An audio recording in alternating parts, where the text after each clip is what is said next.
Jaya Radha Madhava Punya Vihari. Hare Krishna. Dear devotees, so we will start the panel discussion. Sangini Madhavai Devi Dasi and Amrtesa Madhava Das, they are from Madurai. They will be doing the moderation for this panel. Hare Krishna. Handing over to Sangini Madhavai Devi Dasi and Amrtesa Madhava Das. Hare Krishna, dear devotees. Actually, I just thank first Swarup Krishna Prabhu to offer me this service. I'm in the midst of exalted devotees with a lot of knowledge with doing programs with children and education. Myself, Sangini Madhavai Devi Dasi and Amrtesa Prabhu, and we have just started this venture, and we are just now trying. We have featured a curriculum, and this will be very helpful for us, also for the ISKCON's Ministry of Education. So actually, I just first I want to ask this question: which should be the guiding principle for the education that has to be given to the children now? Because even that's the question for this NEP. NEP also offers for the value-based education that should be guided to the schools. So, what should be our vision? What should be our guiding principle if you're going for such programs? Mataji are asking one of us. You can just yes, Prabhu. This is a common question, Prabhu. I have this question. So, the panel as such, you can answer, Prabhu.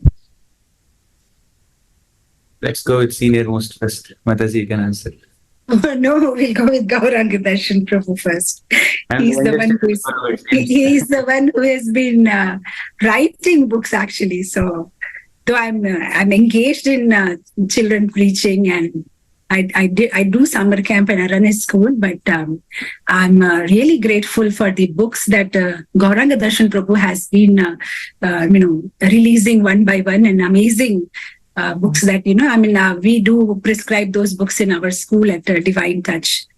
So yes, as ISKCON schools, our foundation principle is to, make them have a purposeful life here, and then, with an ultimate aim of going back home, back to Godhead. So, but most importantly, now seeing the present scenario, it is so much important that we have that kind of guidelines and curriculum which make them a good human being first. That's very important. Like, the minimum culture, and because somehow I feel that in a rush to make them pure devotees, sometimes we don't focus on the minimum principles of being a good human being. So I have seen that, anything is okay because we are Krishna's devotees, or anything to please Krishna. So those things need to be fine-tuned, and our curriculum or vision should be such that even in a secular world, our children or our devotees or our young men will be respected highly. So when we talk about ISKCON schools or ISKCON found, it should be such that our children should be morally strong, spiritually enriched, academically proficient, and strong in every situation, lead the society.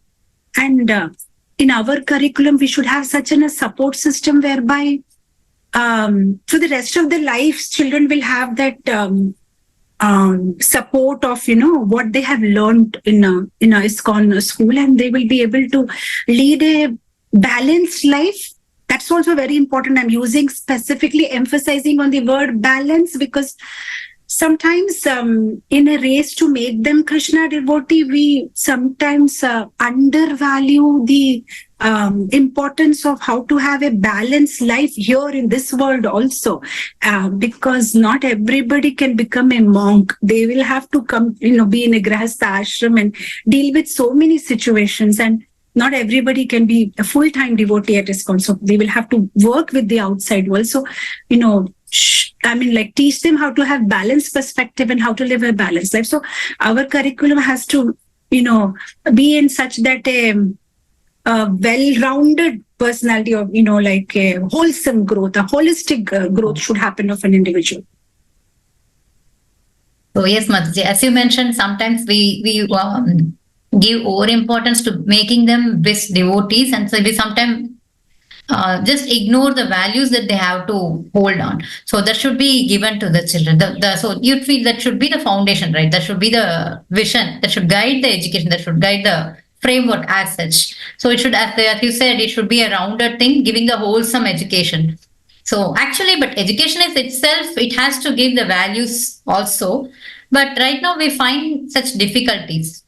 So Gauranga Prabhu, do you have some insights on those things, Prabhu?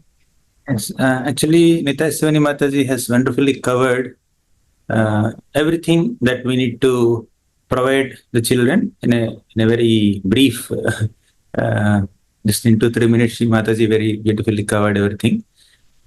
Basically, I put it this way: we need to have two purposes in life. One is self-preservation. Second is self-realization. This is the immediate purpose and this is the ultimate purpose. So when we say self, there are two kinds of self we are talking about. One is the soul, the spirit soul. Second is the spirit soul is embodied now, is trapped in a material body.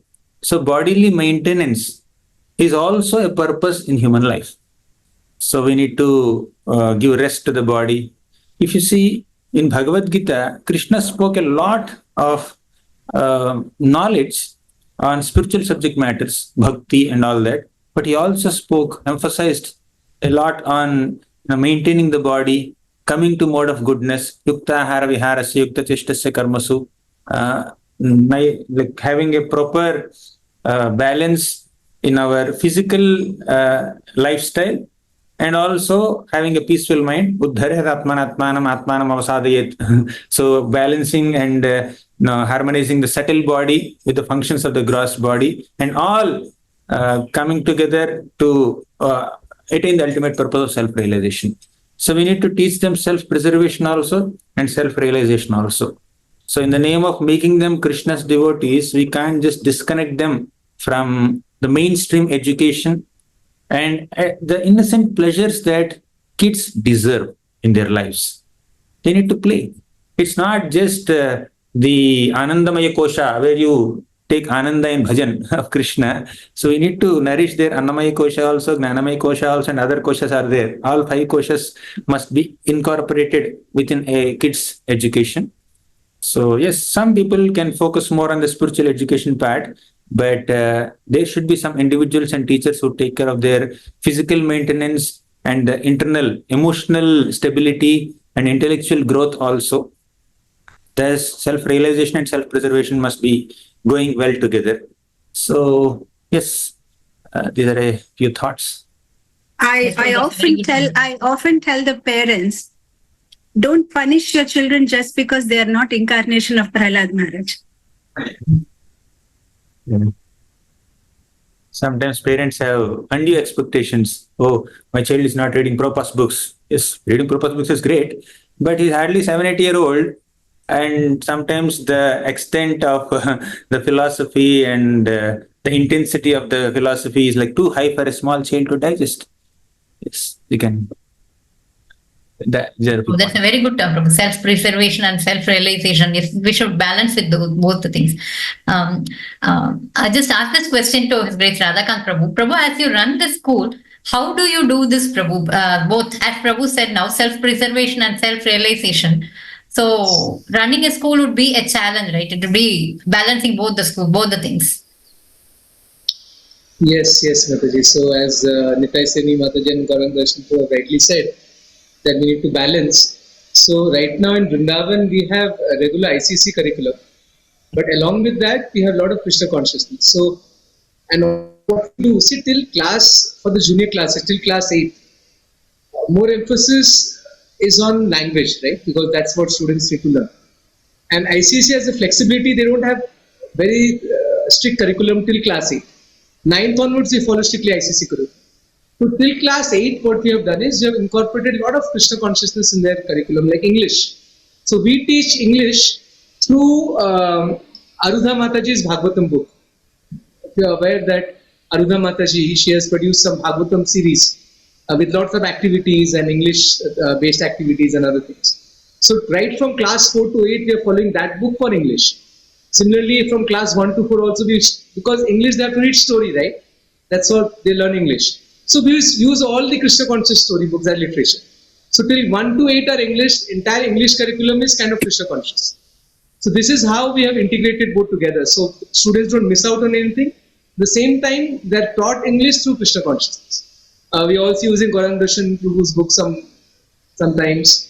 And also we are using Shubha Vilas Prabhu's books. He has produced a nice value education series. Are you aware of that? Based on Ramayana and Hanuman Chalisa. So all that we are following. And the students are not missing out on their regular part because very good English. The books are well researched and nice vocabulary for the children. So all that we are doing. And as far as science and maths is concerned, well, you can't, make it, regular books are good enough, NCERT or ICC books. It's just that the teacher who teaches, he has to little bit present in the Krishna consciousness. Like we're teaching science, so the students can be told a little bit about this is the Supreme Creator and just connect a little bit to Krishna. So actually speaking, we don't have to make any drastic change as such. So what really matters is the teacher should be devotee. That's very important. So in our school, around 80-90% teachers are devotees. So once they're devotees, they teach science or math, they can always connect to Krishna. That's one thing that we do. And of course, English directly we teach through Krishna conscious books. And then we have some specific Shastra classes, we call it, where we directly teach Bhagavatam and some story books. And then from 9 to 12th, they have a full ICC curriculum where we can't help much. They have a lot of load, physics, chemistry, biology, but still we give them some Krishna consciousness. So that's how we try to balance both the aspects, and it's going on nicely. In fact, I would encourage, it's quite successful. The students are getting good marks in 12th class. They're going to good colleges. They're going to good career. At the same time, with the many years of Krishna conscious education, they always maintain that when they go out. So I think over my last 14 years, I've been with the Gurukul now. So now we have a big campus also. So I think this is a successful model, and we can actually replicate and have more schools like this in ISKCON. Or devotees who follow the philosophy of ISKCON, they can actually go for such schools. That's my advice. Yeah. Thank you, Prabhu. So I have one more question. Now, as you said, Shastra classes for 9th and above, right, Prabhu? Grades 9th. Shastra is there for everyone, 1 to 12, everyone. Until 1 to 8, even English is taught through Krishna conscious books. But 9th onwards, you have to follow ICC curriculum. They have Shakespeare and their own poems and stories. So we don't change the other subjects curriculum. But still we add Shastra subject twice a week for 9 to 12. Until 1 to 8, the entire English is Shastra based. Like English is Bhagavatam based on Krishna conscious stories. So based on research, actually Gauranga Prabhu is running, is giving some series, but that runs separately apart from the school. And we have schools also where Krishna consciousness is also presented parallelly along with the academic curriculum. So which one would is that based on children's necessity or need? Which one would they take easier? Is there any specific guidance? It should be like this or it should be like this? Nitai, Sevini Mataji, you're doing both the things, right, Mataji? You're doing also children program and you're also running a school. So can you throw some insights about these things, Mataji? No, I could not follow your question, what you said. So actually, sometimes it happens that we give children programs separately. Now that is apart from the school, that goes apart from the school. And we have programs in the school also. So where do you think the children are finding that the apt place, or it depends on the children, how it goes, Mataji? No, okay. Now there is one thing. When you talk about schools, there are some schools which are ISKCON affiliated school. Then there are some schools which are ISKCON inspired school. So now when you talk about my school that I run in Vizag, Divine Touch is not ISKCON affiliated. I would say it's ISKCON inspired because it's not run totally by devotee teachers as such. And the students that I get are normal students, like local people, local businessmen, they send their children. So here the way I introduce Krishna consciousness is very different than what we may be doing in ISKCON Gurukuls and all, because I need to do it in a very subtle way. I can't go outrightly and talk about it. So everything that I have to do is very slowly. So there are, of course, advantages and disadvantages of this kind of a setup. But then slow and steady does make an impact. So like what Prabhu was just saying, talking Radhakanta Prabhu, even we also prescribe these books of Shubha Vilas Prabhu, especially his books of good habits, and he has a workbook connected to Krishna book. So even our children read that. And apart from that, Radheshyam Prabhu also has some books, some moral value books, some story books, even Gauranga Darshan Prabhu's books, especially his Gita wisdom books, which has sloka, and then there are stories connected to sloka. So apart from that, even Arudha Mataji's book. And then there's another couple from Bangalore. They have some value books. So all this we are introducing. Apart from that, even Golden Age Media, Nandagopal Prabhu in Delhi, he has come with values of life. They're volume 1 to 8. So that we have made like a compulsory value textbook for our children from class 1 to 8. So yeah, we do many things and all. But when you talk about other exclusive children program we do, which is not connected to school, like I do summer camp or Sunday school, definitely there we give full time to the children, and we openly preach. So there it's like parents have voluntarily sent with a motive that Jao learn something Krishna conscious. But when it comes to school, there is, they want them to be academically good, and then there is a different goal there, right? So, and at the same time, I cannot say that which one is better, because this is like a crash course which is given for 15 days summer camp or something, and school is something that happens whole year round. So yeah, this is something where we stimulate their Krishna consciousness, the summer camp part, but for it to stay longer and stay continuously, as full academic school program is always better, because where they will have a choice of practicing in the like-minded crowd, when all the children are doing it together. When it comes to children exclusive summer programs and all, they learn something from us, but when they go back to their school, they're again exposed to a different set of crowd who don't know anything about Krishna consciousness. So they need to survive. But when it comes to school, everybody is together doing that activity. So that becomes more easy for them to follow and practice Krishna consciousness. So I wouldn't be able to say which one is better. But yeah, this is more concentrated, and because especially the summer camps that I do are residential. So the children stay with us in the temple. So it's a completely different experience. I mean, they are with us 24 hours. So morning 4:30 from Mangalarti till, they take rest. They are with me, and I personally engage them in different activities. So it's a completely different experience. So yeah, both have their own purpose. Yes. Yes. I would like others also to contribute and not speak continuously. Yeah. Both should go on parallelly, because when they go to schools, they get their academic education, which is required to earn their livelihood, make a career in the mainstream society. And spiritual education has to be parallelly imparted. Now, in the case of Vrindavan school run by His Grace Radhakanta Prabhu, their devotees are learning the mainstream subjects also along with spirituality. So I went to that school, beautiful Goshala, wonderful hospitality, very beautiful children. I was speaking Damodar Leela there. Yeah, it was nice. So such schools are very less in the world, where the management is primarily devotees, and they are making it very consciously making it a point that we need to impart spiritual education apart from their academic mainstream education. Now, in my childhood, I studied in a school in Srikakulam called Balabhanu Vidyalayam. There we have mainstream education, but entire school, 600-700 students of the school would assemble for a morning program for about 45 minutes. We used to recite Bhagavad Gita shlokas every day.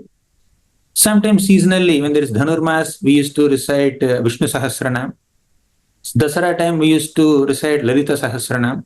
Shivratri time, we used to recite Rudram, Namakam, Chamakam, and Mantra Pushpam here and there. Then Dashashantalu, then Sri Suktam, Purusha Suktam. So seasonally. And Bhagavad Gita is like prominent one. So 3 years, in my 8th standard, 9th standard, 10th standard, So we had a morning program about 45 minutes. With all the children, we were reciting shlokas. So there are some schools, even in the outside the society also, they're emphasizing on spiritual education apart from their mainstream education. So this is spiritual education where you directly teach them Shastra, Ramayana, Mahabharata and all. And there is another thing, value education. So value education, spiritual education can be like together, basically, additional to their mainstream education. In Bhagavad Gita, Krishna spoke a lot about soul, bhakti, karma yoga, jnana yoga, dhyana yoga, etc. But Krishna also spoke about sadgunas, so many virtues. Amanittam, adam bhittam, ahimsa, kshantirarjavam. So we need to also train children in values like non-enviousness, humility, pride, pridelessness, then satisfaction, tolerance, equanimity, gratitude, teaching them how to thank. So we need to teach them values also. So this value education and spiritual education should be a part of the mainstream education in all the schools, ideally. But now this spiritual education and value education may not be a part of many schools' curriculum. So, but devotees have to send their children to those schools and to learn the mainstream education. But we need to have parallel programs either in Sunday schools, Saturday Sunday schools, or some kind of satsang programs where devotee kids come together and they learn Shastra particularly. So both are required. It's not that this or that, both are needed.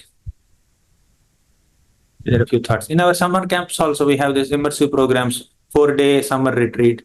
And in December, there is winter retreat we run. So 5 to 8, one group. Then 8 to 12 age group, like one retreat we have. Teens, we have one more retreat on site. Then online courses we do once in a while. So somehow or the other, they should just get exposure to both spiritual education and value education apart from their mainstream academic education.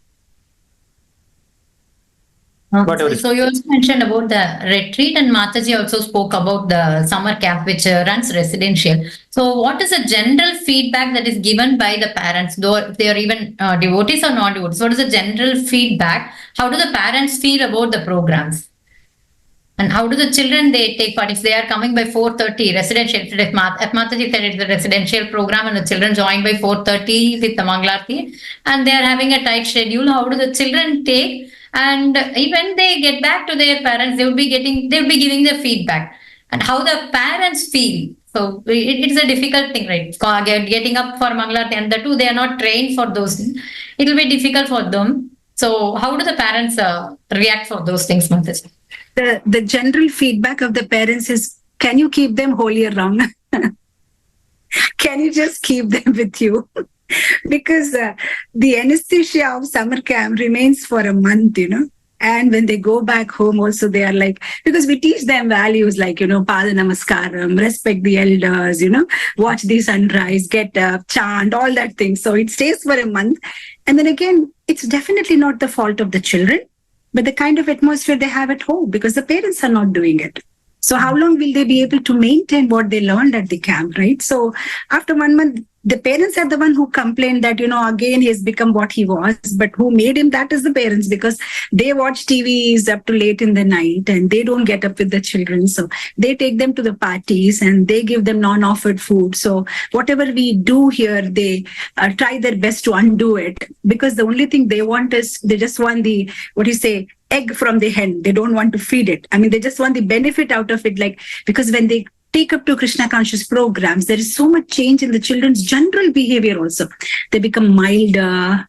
They talk very respectfully. Their attitude towards everything change. They value things. So all that stays for some time. But, on a positive note, many of the parents come back and say that they're so happy with the program.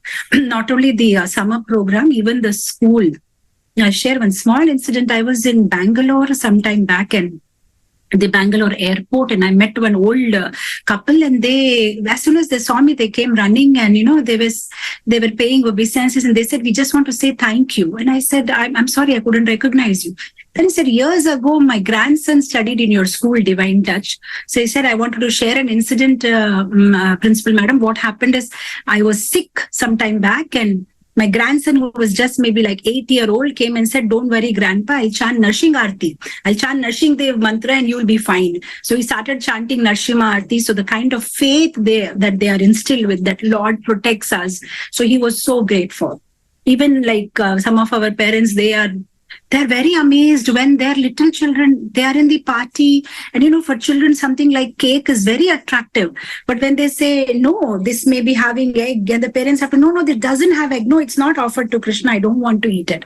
So when parents hear like this, they come back to us and say, "Oh, it's really divine touch. You are giving a divine touch to them." And we can see that. So yeah, that kind of feedback makes us feel so happy that yes, we are able to, achieve something.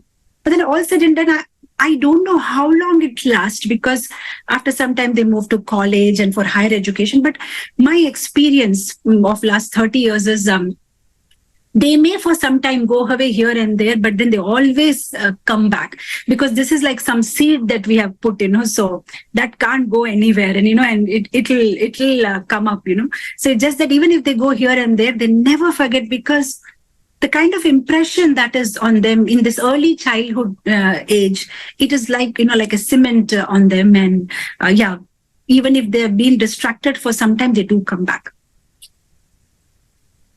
As you addressed, you also said. Yes, Prabhu. Yeah, so Mataji very rightly said that the seed is implanted, and many times you see that even the parents become devotees because of the students, right? Mataji must have that experience. That student gets connected and the child gets connected, the parents gradually get connected. There's so many examples, and see, everything has importance. So there are different levels. So Sunday school is also very important, summer camps, regular schools. So many devotees, they have become devotees just by sending children to summer camp. When I was in IIT Kanpur, that time I started the summer camp in Kanpur ISKCON temple. It's going on even till now. So many devotees became congregation members by the summer camp. So I think summer camp, Sunday schools is also very important. So different levels. So Sunday school is one level, summer camp, then ISKCON schools. Within ISKCON school also, as Maria said, one is directly run by ISKCON, another is inspired by ISKCON philosophy. So I think time has come that we have so many temples in India now, but somehow we are lacking in number of schools. So I think every temple also they're doing Sunday schools. We should inspire more Sunday schools, summer workshops, summer camps, and also schools, full-time schools. Like Mataji said, because summer camp you do, but after 1 or 2 months, the effect dies down. But school is more consistent. So they're always there, coming all the time. So everything is beneficial. There is no loss. Product of summer camp. Yes, Mataji, you are? Of summer camp. I'm personally a product of summer camp. Oh, wow. See, basic philosophy is Svalpamapi dharmasya trayata mahatva. So whatever little a child learns, is going to stay with him eternally. So whatever we give is good enough. Thank you. Yes. So actually that gives me the question, how the parents are encouraged. So even if they attend the summer camp or whatever it is, as Mataji said, whatever they learn here, again the parents are going to unlearn everything. They are going to unlearn everything and they are going to get back to their own routine. So how the parents are encouraged to support the child's spiritual growth? And how it can be done, or maybe as Prabhu said, how can they are also joining the congregation, and as Prabhu said, someone are becoming devotees. How the encouragement is given? Should that be the part of the school or Sunday program, or that should be the part of the community or congregation? So how it should run? Gauranga Darshan Prabhu wanted to add something in the last question. Yes, Prabhu. Basically, learning in the same age group matters a lot. All the parents may be very exalted devotees, very serious and sincere and seasoned devotees. Still, there is a generation gap between the parents and the kids. A 10-year-old kid can connect with another 10-year-old kid more than a 40-year-old father. Of course, parents give a flavor of their affection, but children look forward for some kind of saksharas amongst them. So at schools, they have so many other children of their age group, but most of them are not devotees. They may be devotees in their own style, but many of them may not be following the Vaishnava tradition. So they may want to go to movies, or they may have a different value system and different idea of what pleasure is. So we need to maximize the exposure of children to other children who are practitioners of Krishna consciousness. For that, this kind of weekend schools, summer camps, winter camps, or festival gatherings, and some services in the temple, regularly visiting temple, and when there is a congregation program, the adults are hearing from some speaker, and parallelly, some adults can engage all the children and teach them Krishna stories and all. So that is very crucial, because we need to give them devotee friends, because children hear less and observe more. Of course, they hear also, but they observe a lot and then learn a lot. When they're observing their own equals in their schools, eating whatever, as Mataji said, cakes or puffs or whatever, then they are also inspired to do it. Inspired, and sometimes it's like socially they feel totally like alienated from their children, from their friends. So we need to bridge that gap by offering them devotee friendships, because they're unable to have like-minded friendship within their schools. We need to empathize with them and then give them Krishna conscious friends in the satsang programs. If the parents don't regularly attend satsang programs or temple programs or festivals or this kind of camps, retreats, then the opportunity of devotee children interacting with other devotee children becomes minimized, and they seek friendships outside. Although they have great opportunity to become Krishna conscious by taking birth in Krishna conscious families, every morsel of food that enters their mouth is Krishna prasadam only, but still, because of lack of devotee friends of their age group, they may become little distracted in bhakti. So we need to inculcate Krishna consciousness more in a inspiring way and not imposing way. A loving push is required, but aggressive force we have to avoid. So you need to identify their strengths and encourage them, mainly encouraging devotee friendships amongst their age group. So that definitely works. And as far as retreat experience is concerned, parents definitely loved it. And many of our children classes are attended by parents also. If it is online, next to the child, there is a mother or father. If it is on-site also, many parents are also sitting behind the children and observing how their children are responding to the questions and asking questions. And it's like many retreats, I felt that parents and children both experienced a similar feeling like the Vrajavasis experienced after Krishna lifted Govderdhan for 7 days. When Krishna was keeping the Govderdhan mountain back in its place after 7 days, none of the Vrajavasis wanted to go to their homes. They wanted to stay there. Indra, why did you stop rain? Why don't you, shower some rain for 1 more week? We get to associate with Krishna.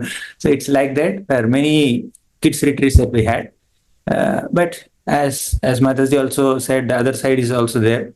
Once they go back, they are back into their own normal routine, and it's undone in one sense. But vibrations will last for longer time. One day they'll come back.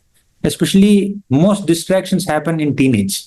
Up to 12, 13, maybe 14, kids are there. But beyond 13, 14, their hormonal changes and other distractions will just pop up. As you say this, I'm reminded of this book by Russell Conwell. It's a book about a story, Acres and Acres of Diamond. How there is this man, who has lots of land, acres and acres of land, but he's in search of diamonds. So in search of diamond, he sells his land and he goes in search of diamond. He never gets the diamond and finally he dies. Now to the person whom he had sold his farm, he discovers that there is actually a mine of diamond in his own farmland, which he never knew. So sometimes, when I read this book, I was just thinking that it is talking about the life of us ISKCON devotees, where we're actually looking for preaching to the new people, but we have diamonds in our own backyard, our own children. They are born into Krishna conscious family, as Gauranga Darshan Prabhu rightly said, that every morsel that they eat is Krishna Prasad. If the sound that they hear, is Prabhupada's Vani and all, but because of, if we don't give them the right ISKCON, we don't have many ISKCON schools as such. I mean, that's one aspect, one dimension where ISKCON has to really work on is we don't have that facilities, proper ISKCON school, college and universities. So our children are forced to go to Karmi school and forcibly exposed to non-devotee association. And for them, every day is a struggle of, because where they've been made to feel that they are alien because they have a shikha, because they don't eat, what the other children eat, because they don't watch movies or they don't go out with parents or eat in a restaurant. So, I mean, it's such a sad thing, actually. Hare Krishna. There are some devotee friendship. Yes, Prabhu. There are some parents who take the course of homeschooling, and they have obviously few guidelines. There are some books available on homeschooling, and they try to work out a curriculum on their own. Now, in such a scenario, the parents also have a challenge how to lead their children. And a question that comes up: should ISKCON have a guideline regarding what sort of curriculum a parent could follow, and maybe replicate few of the best practices which have already been discovered in some of the Gurukul, some schools, and some retreats and some summer camps. So, if Nitai, Sevini, Radhakanta Prabhu, you want to answer this, and then I can add to it. He hasn't spoken yet. Regarding homeschooling, I think it's not very healthy for a child's development. Like Gauranga was saying, that they need friends at that age. So if you just isolate them from other children, that's not very healthy. And yes, that may be the last resort. If there is no devotee association, but still, that's not a very good option. I think that's not a very good option. Even if there is homeschooling, then at least there should be some community of children. On Sundays or every day evening, there should be some group of... So homeschooling with a group of parents is okay. But homeschooling in isolation, that's not healthy for a child. That's the first point. And secondly, yes, that's a very good point that we can all get together, like people who are working in the field of school education, to come out with some standard curriculum or some guidelines for summer camp. It'll be nice to share ideas. And in fact, I have an idea, I presented an ICC meeting also, that we can have an informal group of all devotees in ISKCON connected to schools, and we can have some online or offline meetings. So we are working in that direction. I think that's a good idea, that we come out with some common guidelines for curriculum and things like that. That's a good idea, yes.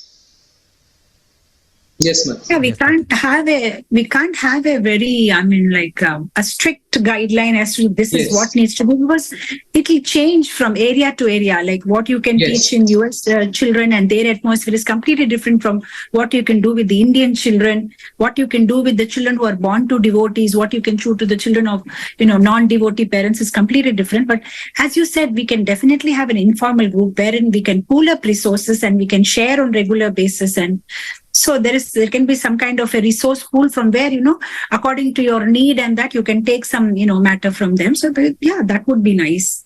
And as you rightly said about homeschooling now, I'm not saying homeschooling is absolute, because, we have examples in ISKCON of successful homeschooling, and especially Aruda Mataji's her own example of our Radhika Raman Prabhu and Gopal Hari Prabhu. But all said and done, it can't be imitated or replicated, and we can't be sure always it will be successful. And another challenge nowadays is both the parents are working. Even the mother is working, the father is working. And then, of course, this homeschooling is something like very serious parents in Krishna consciousness would think about something like this. But otherwise, on a general basis, and not all are qualified also to do homeschooling, because the mothers also need to have that right kind of qualification, both academically and psychologically, spiritually, emotionally. Sometimes the parents themselves are still trying to become devotees. So, of course, when you speak with Aruda Mataji, she gives us a very positive outlook, saying that we can grow together spiritually with our children. It's not that we need to be perfect, but all said and done, at least there has to be a basic qualification to start something like homeschooling, because you are dealing with the future of your child. So, I mean, are you ready for that? Like to take it in your hand, and how long will you continue? No, it's not something that you get enthusiastic about and do it for 6 months and all.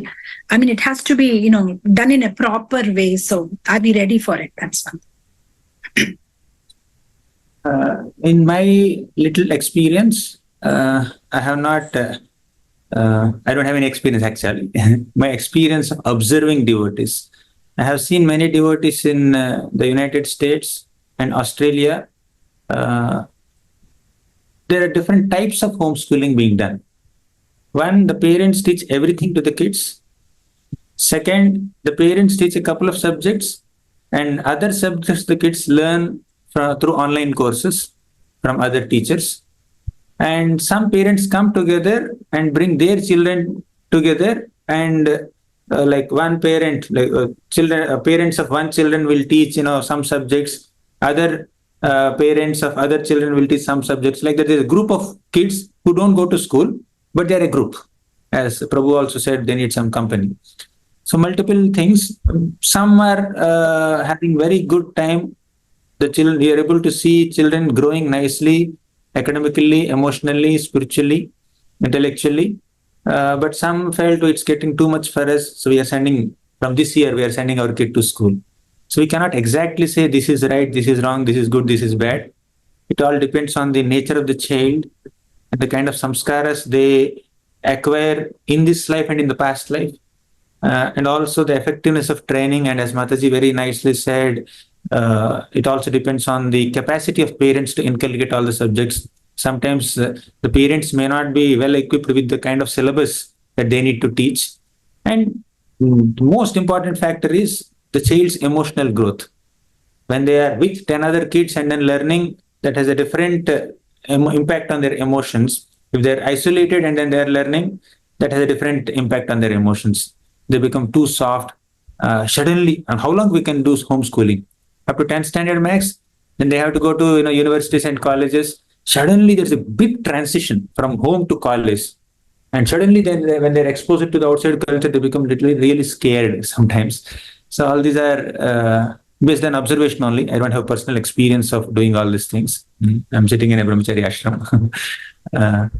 Yeah, we cannot exactly say this works or that doesn't work, but definitely coming together and planning for schools, at least for ISKCON devotees, that will definitely be a project worth considering by some ISKCON devotees.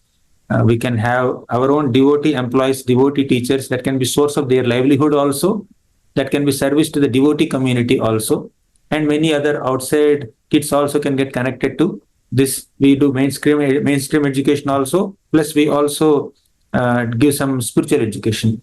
So that way, this is a very good thought. Even I was also thinking about it since a while. I want to add something here. I'm just reminded of something that happened recently, one of the experiences. I was hosted by a family, and the mother was telling me that, of late my daughter has stopped chanting and all. So I just heard it. And after that, we were going for a house program. So the daughter was sitting next to me in the car.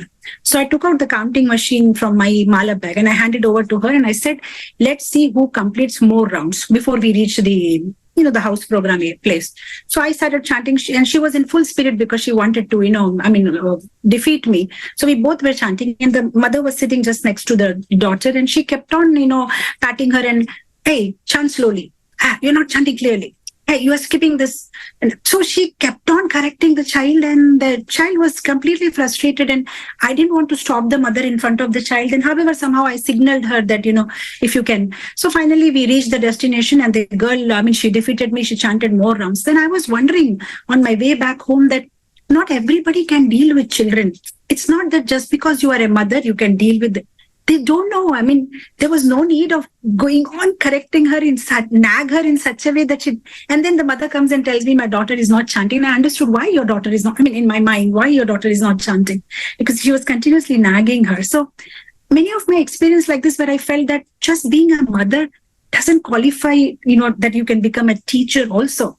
You need tons of patience and maturity, because children are they're so vulnerable, they're so innocent, you have to just deal them in the right way. You can't, be just because you have just completed hearing some Bhagavatam class where devotee said you have to chant like this, and you immediately want to implement it on your kids. Hey, do like this, But maybe that is not the right time for them, to be given that kind of an instruction. So yeah, just making my point that not everybody is qualified. So we really need to have like teachers who have been into children preaching and successful, and they can do a better job.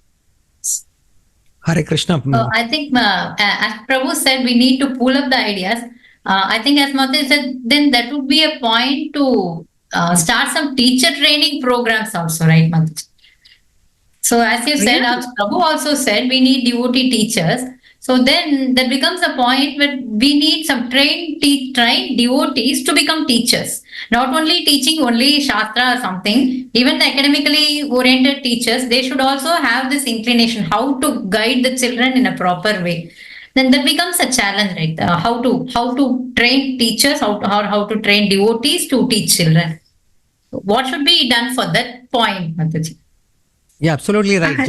Just like, if I may say something, just like we have TTC1, TTC2 for adults, and this is a very, very important area of concern which requires to be addressed. Yes, Nitai, Sevini Mataji. Oh, yeah, definitely. I mean, everybody together needs to think and do something, and think something GV can do. They are, they have lots of teachers. They have Bhaktivedanta Vidyapita. I'm sure they must be already doing something about it. But something exclusively for children, like children teacher training course, where how to deal with kids, how to make them comfortable. Like when they come here for summer camp, it's not that I'm only teaching them Shastra. I play cricket with them. I play kabaddi with them. So when you can relate with them on that level, then when I come and sit on the class, they're all ears. They want to hear what I say. But if I'm only a teacher who's very grave and, come on, it doesn't work like that. So special training is required for teachers who deal with children of specific age. Like every age requires a different kind of teachers. So yeah, something needs to be done. Maybe, Bhaktivedanta Vidyapita can do something and maybe introduce a course like that for children's teachers. As you said, according to different age groups. Yes, according to different age groups. We need to have many mothers and fathers contribute for this teacher training, children teacher training course. Yes, we need to plan. Yes, it's an excellent idea. I think we should work on it. Kind of teacher training program, but that's very important. Because as Madhav said, that teaching is a different skill set, because different skill set, and devotees they may have a genuine desire to teach, but they may not have those skill sets of being a teacher. We can actually help them, and so in that sense, even in our Gurukul campus, we have a nice guest house now. So we can actually maybe think of it that sometimes some teachers can come here, stay for some. Those who are interested to become teachers, they can come and see our school and can get some experience. And we can actually think of launching some formal course also. It's possible if we can work with the Ministry of Education and work on that guideline. Well, I think that would be a challenge. Mataji is a very good trainer, right? So if we can actually have a workshop like that, so Mataji, Gauranga Darshan too can come for a day or two and train teachers, would be good. So somebody needs to coordinate that. That's all. I think there are good trainers, good devotees who are ready to train, and there are devotees who want to learn. It's just that someone has to coordinate and bring together everyone in the same platform. There will be great service. So on another point, we have parents. As once it was said, right? Parents they also need to be encouraged, and they also need to be taught. As Mataji said, parents should not always be nagging, and we can't expect more. As much as we can't expect Prahlad's incarnation, and we can't expect more from the children. They are children. So some workshops should also be conducted to parents also. Is there any necessity for that? as we said, workshop for teachers, how to be with children, and some workshops for parents and the two devotee parents. Those who are trained Yeah, in definitely. Yeah, go ahead. Please. No, I was just saying that definitely, yeah, parenting seminars can be conducted on regular basis, and we can actually have some parenting certificate course also. So, because you see, many times parents tell me, Mataji, my son used to chant so nicely Narshing Aarti. He used to recite slokas so well, Mataji. Nowadays, he doesn't recite. The problem is that he is interested to recite, but you make it as a matter of prestige for yourself. So what happens? Every time somebody walks in, you'll call your son, Chotu, Motu, come on, recite Narshing Aarti. Come on, recite Narshing Aarti. So now what happens? He's bored of Narshing Aarti, because every time a guest comes at house, you will ask him to repeat, come on, recite that sloka, Patram Pushpam, come on. So now the child has related that Patram Pushpam to something which is because he's been nagged continuously. Come on. So many times I tell the parents, instead of asking your children to repetitively repeat it in front of the other guests, because you just want to show them, look how well my son is doing, why can't you just record a video and send it to everybody, your friends and relatives, whomever you wanted to show how well your child is doing, instead of making him do it again and again. So such kind of small mistakes parents make, and then they come back saying, my son was doing very well, nowadays he doesn't recite Narshing Aarti. I don't know what happened, but because you irritated him to such an extent. So as you rightly said, yeah, some parenting seminars are required where parents don't go overboard and overdo things. Sometimes they just overdo it, and whatever the natural devotion the children had, even that is destroyed. So if they've been trained how to deal with children, it would be very nice, because even reading of books, even chanting, they force the children like anything. Did you complete your rounds? Did you finish your reading? Did you? So now, instead of enjoying reading, now they are psychologically, it is psychologically happening. Now they are relating it something to the nagging of the mother. My rounds are not completed. Oh, this book you have not read. You're still not read Krishna book. It's already night. So it shouldn't happen like that. And Krishna consciousness should be sukham. So yeah, it has to be done in it. So if the parents are trained nicely, it will become a fun activity actually to get together and read together, and So yeah, certain tips can be given to parents to how make Prabhupada's book reading entertaining for the children, very relishable, something that they look forward to whole day, when it's going to be 8 o'clock and when will we all get together and read Krishna book. So, and there are tips, practical tips to make it more interesting. Yes. And another thing that parents might innocently do is comparing their children with other children. So these kids know so many shlokas, our kids don't know shlokas. Then that comparison also makes them feel a sense of inferiority complex.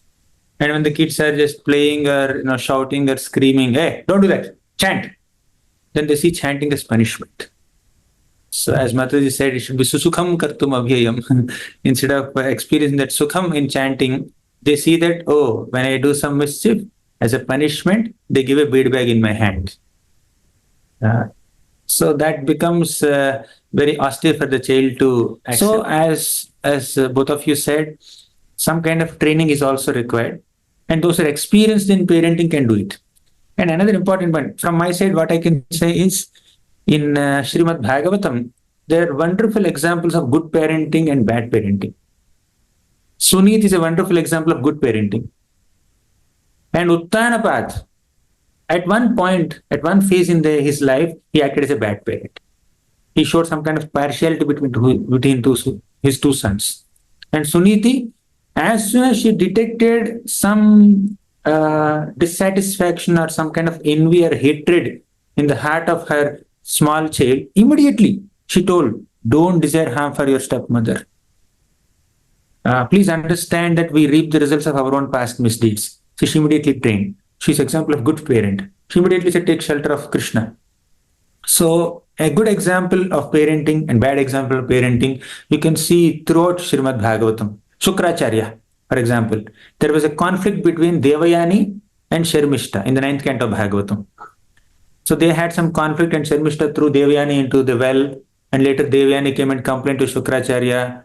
And Shukracharya, instead of pacifying and then making things normal, he said, Vrishaparva, you should satisfy whatever my daughter demands. Whatever my daughter demands, you should just fulfill her demands. And what did Devayani say? Sharmishta should become my maid servant for the rest of her life when I get married to Yayati. See, father is fanning the spark of their enmity. Small childish quarrel. Somehow their dresses got exchanged in haste. That's all. Instead of kind of like pacifying them, making them less agitated, he kind of supported the egoistic behavior of Devayani and made these two friends into lifelong enemies. So, Sukra, we should not, parents should not encourage the children when the children are harboring some negative feelings or hatred towards others. So they need to be trained in forgiving. For that, parents need to set a good example. Like many things. So definitely some kind of training systems for parents and teachers of kids, all these are required.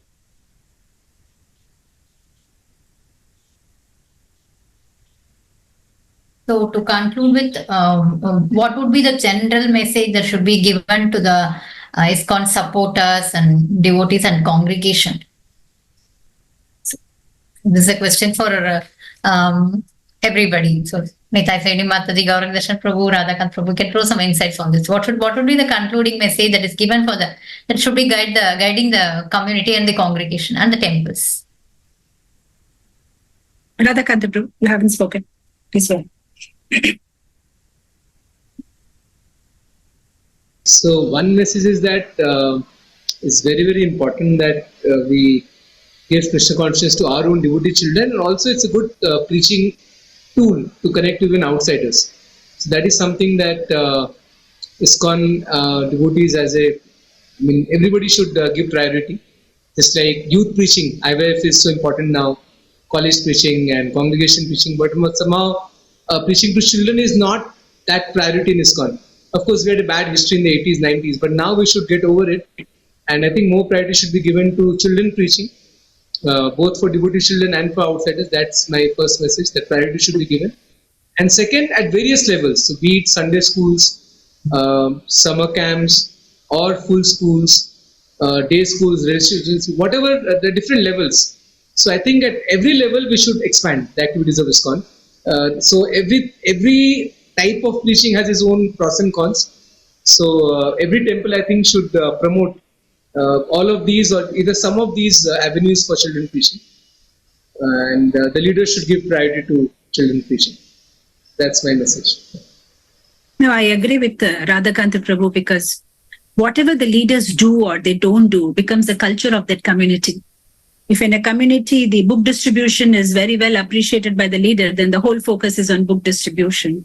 In some places maybe fund collection, some places maybe temple construction. So if all the leaders give importance to school preaching or children preaching, or teenage preaching, then that will become the culture of that community. So something needs to be done, because in the ICC, they have formed committees where child protection committee, or there is some, every temple has to have a child protection coordinator. So that's good. But the fact that we are not making any proper system to engage children or educate children in Krishna consciousness from young age means we are not doing the right child protection. We're protecting their bodies, but what about their souls? So every leader maybe in their community should make it a point, like they should have a Sunday school. They should come up with a school. Like Radhakanta Prabhu was rightly saying that, we can actually have school. It's high time. Every ISKCON temple can have a school connected to the temple and give that facility to the community children to study, at the same time for the outsiders to get a teaser of ISKCON, what it is. When their children, walk into world of ISKCON school, and even if they're there for a few hours, they come back home and they'll share that with their parents, family, and that's such an amazing preaching. In fact, our ISKCON center here in Vishakhapatnam started with children preaching. We were in the US when we came here. There was another group of devotees who have, defected from ISKCON, and they were preaching. So we were supposed to, start a center here, and we were just me and my husband. There was just nobody there, only two of us, and there were maybe 20-25 brahmacharis and all Telugu speaking devotees, and I didn't even know how to speak Telugu at that time. I just learned it over a period of time, the language. So But the only thing that, because of which we could survive was children preaching, because I started children preaching and some competitions and some Sunday school. And that way, slowly the community formed. And then now ISKCON Vizag it comes into, big temple category. So it happened. So it all happened with children preaching. And as we were in the course of discussion, we were saying that children are themselves become preachers. They can bring their parents into Krishna consciousness. When they say, yes, on a Sunday, I want to go to temple. In fact, many of our summer camp children they have become big donors also, because at points they have told their parents, I will get first rank in this, and only gift I want is that you become a member of ISKCON, or you get me the whole set of Prabhupada books. So, they've gone to that level also, that so much they are, enthusiastic about ISKCON, and their parents have no clue. What is so interesting about, my child didn't ask for a cycle, didn't ask for a cell phone. I want the whole set of Prabhupada books. So, in fact, myself, I am a product of ISKCON summer camp. I attended a summer camp. I stood first in a summer camp, and my gift was a free trip to Mayapur with my family and biography of Srila Prabhupada. And that I was in class 7, and I read the biography of Srila Prabhupada with a torchlight under a blanket for a few nights together, because I was afraid of my mother. She'll say, you have to go to school, you can't stay up to, late nights. And that's how I read Prabhupada's biography, and I was so inspired. And at the end of it, when I was all tears reading Prabhupada's life, and I remember I was very young, just class 7, June or July month when I was in class 7. And at the end of the biography, I had tears, and I said, I want to become a soldier in this old man's organization. I want to do something for this old man. Oh, he's so great. He's so amazing. I want to do something for him. And that's when my whole life changed into a different direction. So what helped was the summer camp. And if that fateful day, my father didn't get that pamphlet of ISKCON summer camp, I would have been in some other way, some other family, Gujarati family, probably doing some business somewhere. So, yeah. As far as a final concluding message kind of thing is concerned, I would say today's children are tomorrow's future for the spiritual movement. They need to be nourished, encouraged in their spiritual life, and not only the spiritual side of it, but also we need to take care of their overall well-being, all the 5 koshas, both self-realization and self-preservation. They need to be equipped enough and empowered enough to pursue both these purposes of life parallelly. And whatever is required, whether it is organizing summer camps or Sunday schools, or constructing and coordinating schools for every community of ISKCON is concerned, whatever it works, we need to do the needful to nourish the children, encourage the children in spiritual life. And it's very painful for the parents and the leaders and many other devotees to see someone who is born and brought up in Krishna consciousness deviates from the path once they enter teens or like youth. So that's more painful. So if we don't catch them in childhood, to train them in the smartphone age in teens or in youth becomes a little difficult. So as Prahlad says, Kaumaram acharet pragno dharman bhagavata niha. Prahlad started his Krishna consciousness right from within the mother's womb. And Dhruva started at the age of 5. Uddhava is a 5-year-old child. He is worshipping Krishna dolls. And Narada Muni in his past life, as the son of maid servant, he got the opportunity to associate with Bhaktivedanta sages at the age of 5. And he came to Bhava stage. And Prabhupada at the age of 5, he was doing some Ratha Yatra. His father, Gaur Mohan De, was encouraging him to become a great devotee of Srimati Radharani, and he was worshipping Radha Govinda deities.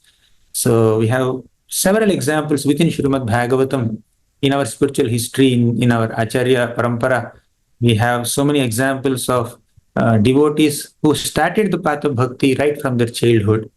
So when that seed is planted in the childhood, then even if they get distracted in youth, they'll come back. But if that seed is not planted only, to plant that seed at a later age becomes a little difficult. Once they enter teens, it becomes more difficult. Once they are youth and then they have so many responsibilities of family and profession, it becomes even more difficult. Yes, there have been successful examples of corporate preaching. college preaching, congregation preaching. Yet, if there is an opportunity to make someone devotee right from childhood, that's wonderful, right? So as much as possible, we need to prioritize this. That's all I can say. And I'm very grateful to be amongst all of you for the last 1 hour and hear so many wonderful perspectives from many senior devotees like Nitai, Sevini, Mataji, Radhakanta, and all of you. Thank you so much.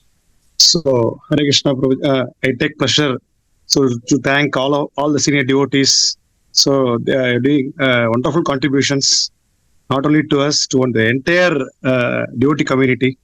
So there are many topics to discuss. So let us all plan on the upcoming sessions. So I especially thank Swarup Krishna Prabhu to arrange this wonderful thing. So as a neophyte devotees, we are also very excited to receive many feedbacks from great devotees like yours. Very great devotees. Thank you, Prabhuji. Thank you, Mataji. Hare Krishna. Panchakalpataru Pacha. Kripa Sindhu Deva. Thank you so much. Thank you so much, dear devotees. Thank you so much. Thank you so much. Hare Krishna. Hare Krishna. Hare Krishna. Hare Krishna, Hare Krishna, Krishna Krishna, Hare Hare, Hare Rama, Hare Rama, Rama Rama, Hare Hare.